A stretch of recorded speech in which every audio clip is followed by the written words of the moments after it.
दो प्रचलित विधियां हैं, उनमें एक विधि है आगमन विधि। कौन सी विधि? और दूसरा जो है वो निगमन विधि। ठीक है, आगमन को अंग्रेजी में कहते हैं इंडक्टिव मेथड और दूसरा है निगमन विधि, मतलब डिडक्टिव मेथड। आगमन विधि का मतलब ये होता है कि उदाहरण से नियम को समझना।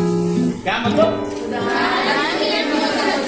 पहले हम उदाहरण बताएंगे, कई सारे उदाहरण बताएंगे, उसके बाद फिर नियम को, कंसेप्ट को समझेंगे। और निगमन विधि जो होता है वो पहले नियम बताया जाता है, नियम क्या है, कंसेप्ट क्या है, उसके बाद फिर उदाहरण के द्वारा उसको समझाया जाता है। तो एनसीईआरटी के अधिकांश जो पुस्तकें हैं वो निगमन विधि पर आधारित होती है।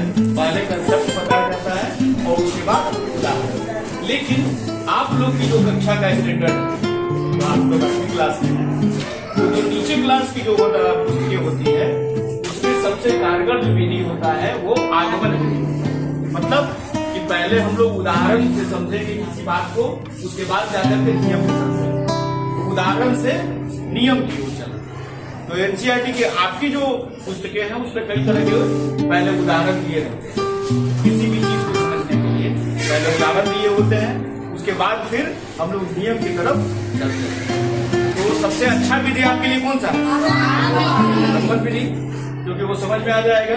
पहले हम उदाहरण समझे, कई सारे उदाहरण से फिर नियम को अपने आप समझ में आ जाएगा। लेकिन ऊंचे क्लास में पहले नियम को ही बताया जाता है, कंसेप्ट को बताया जाता है और उसके बाद फिर उदाहरण की ओर चलते हैं। उदाहरण आप ही से पूछा जाता है। आगमन विधि एक और विधि क्या है कि ये छात्र केंद्रित विधि, मतलब कि आपसे ही कई सारे उदाहरण हम ले सकते हैं और फिर तब नियम को हम उसको परिभाषित करेंगे और आप हम भी नहीं करेंगे, नियम को आप खुद परिभाषित कर सकते हैं। तो यह विधि सरल विधि है, छात्र केंद्रित विधि।